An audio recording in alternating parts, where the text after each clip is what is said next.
Hi, thank you so much for having me. It's an absolute honor to be here. And to the viewers, thank you for joining us. Sawubona. We see you. As a psychiatrist in Silicon Valley, I have the privilege of providing mental health services and promoting mental wellness to people who strive to function at the top of their game. In this fast-paced and results-driven culture, constant change is demanded, as people are perpetually innovating and disrupting. This places enormous stress on people as they are pushed to perform and work at an unsustainable pace. Over time, they burn out and develop health issues and clinical anxiety and depression. It is my job to help them recover from the burnout and the toll that's taken on their mental and physical health. I educate and empower others to learn how to effectively navigate chronic stress. I help them learn how to be more resilient so that they not only survive, but thrive in the face of stress throughout life.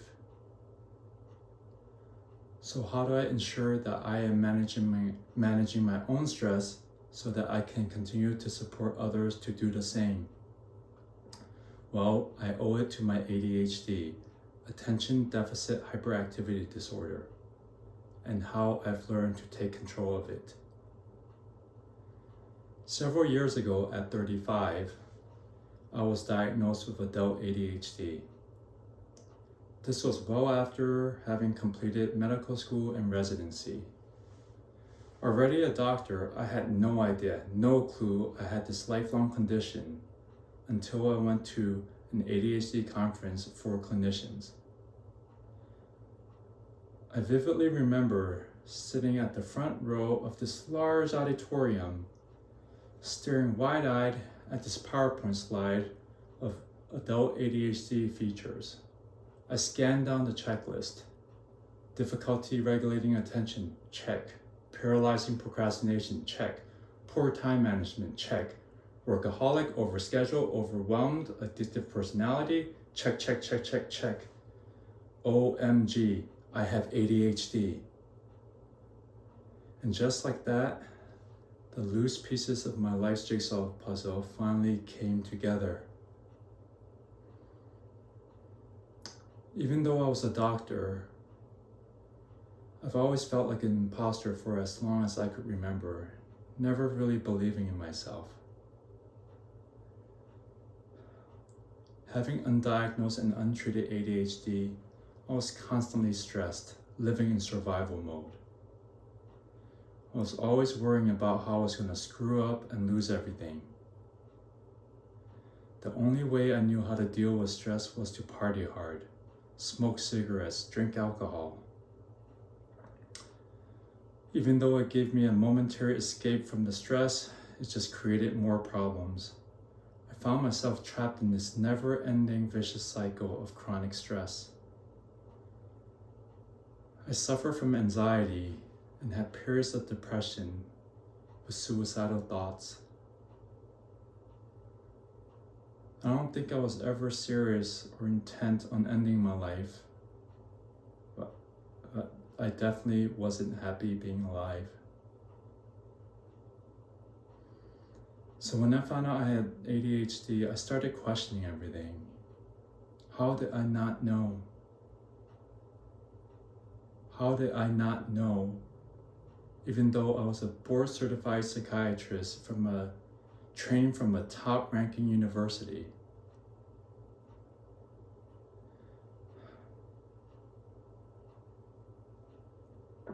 And that's when I realized that the limitation was in the way we were understanding and treating mental health, which was largely based on the statistical classification system called the DSM. Meant to create a common language to discuss mental health, the DSM focuses more on whether diagnostic checklists of symptoms are being met, rather than on understanding how the brain and the mind works. So I delved into the neuroscience to look for the answers, and that's when I learned that the ADHD brain is different. It's a neuroatypical brain, so it's wired differently and functions differently from a neurotypical brain. More importantly, that's when I learned about neuroplasticity, that our brain has an intrinsic capacity to change, even in our adulthood. I learned about neurogenesis, that our brain has stem cells that we can cultivate to develop into new adult functional neurons.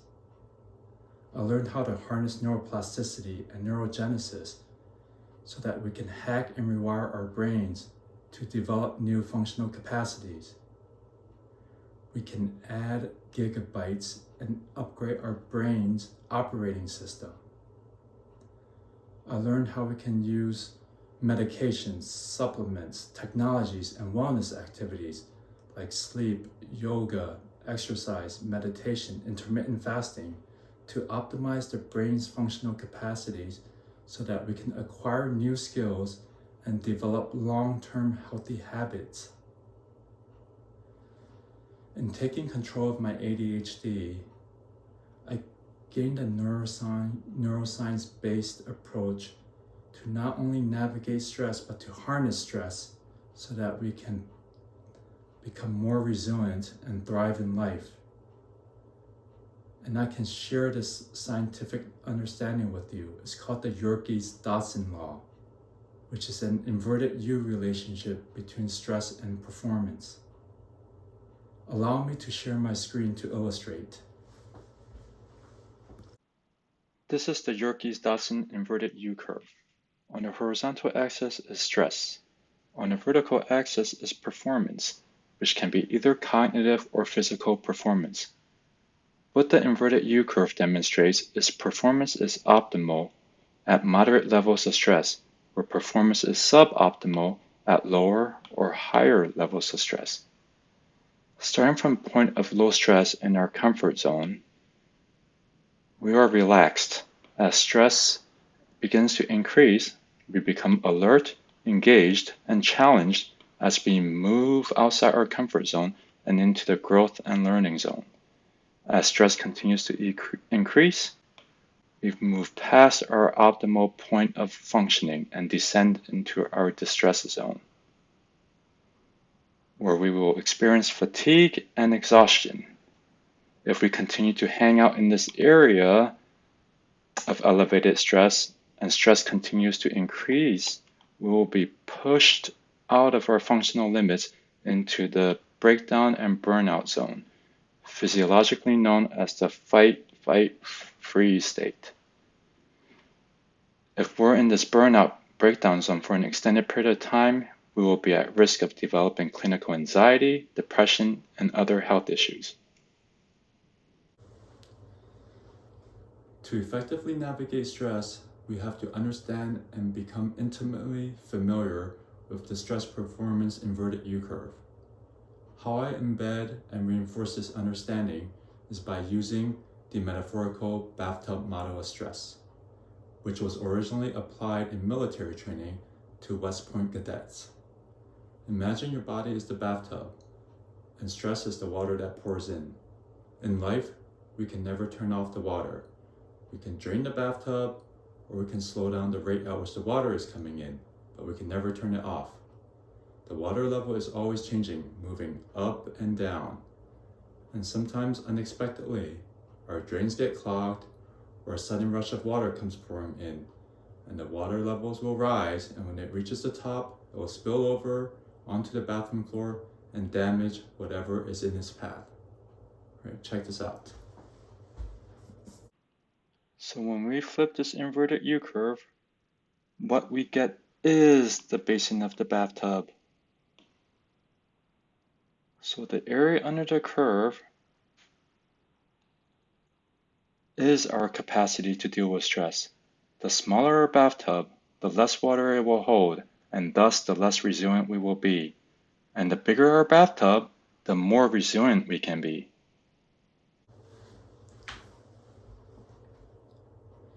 So if we find our bathtubs full, how do we get rid of the water? We drain the bathtub. And the most effective and immediate way to drain the bathtub literally involves releasing water from our bodies. One way to release the stress is through our sweat. Sweating by moving our body via aerobic exercise, lifting weights, dancing, hiking, sports, whatever gets your heart pumping and your body moving is the most effective way to combat the negative effects of stress. If we're stressed and we don't move our bodies, we're more likely to become frustrated, irritable, and angry with ourselves and with others. If we take our stress out on others, we're going to dump water into their bathtubs. Vice versa, if others are taking their stress out on us, they're going to be dumping water into our bathtubs. Anger, blame, hate, and violence creates this never-ending vicious cycle of negativity and destruction in our world. If we learn to let go of anger and hate and face our fears and anxieties, we will be exposed to our vulnerabilities. To be vulnerable requires us to push ourselves outside what we're comfortable and familiar with. And it's only outside the safety of our comfort zone that we will then be able to experience change, transformation, and growth. In cultivating courage and trust by acknowledging the fear and still pressing forward in spite of the fear is how we grow. Once we've learned to let go of anger and overcome fear, where we will find ourselves is sadness, and that's where we want to be. Sadness allows us to cry, and it's in shedding those tears that we will also be able to drain the bathtub. When we cry, we shift our nervous system from the sympathetic fight, flight, freeze state to the parasympathetic rest state. This is where healing happens. The sadness, compassion, and forgiveness in our tears is what will enable us to support and help each other heal so that we can grow together and heal the world together. All right, check this out. To effectively navigate chronic stress, we must stay on the left side of the curve. When we find ourselves on the right side of the curve in a fatigue and exhausted state, we must pull ourselves back over to the other side so that we can rest and recover. That's how resilience is built. And if we're on the left side of the curve in our comfort zone, we must challenge ourselves to push into the discomfort of moderate levels of stress. That's where growth and change happens. It's how we develop courage and how our bodies get stronger with exercise and how we get more flexible with yoga. Growth only comes from pushing ourselves past our comfort zone. When we deliberately and intentionally maintain this perpetual back and forth balance between optimal stress and a relaxed state, where restorative rest happens and avoid getting pushed out past our limits to the breakdown and burnout zone, we will ultimately increase the size of our bathtubs. Our curves can shift left, it can shift right, and it can also shift up so that our bathtubs will become wider and deeper. This is how our brain, mind, and body ultimately becomes more resilient as our cognitive and physical capacities improve. This is how we can effectively navigate stress to become more resilient and capable of taking on more water if other bathtubs are overflowing into ours.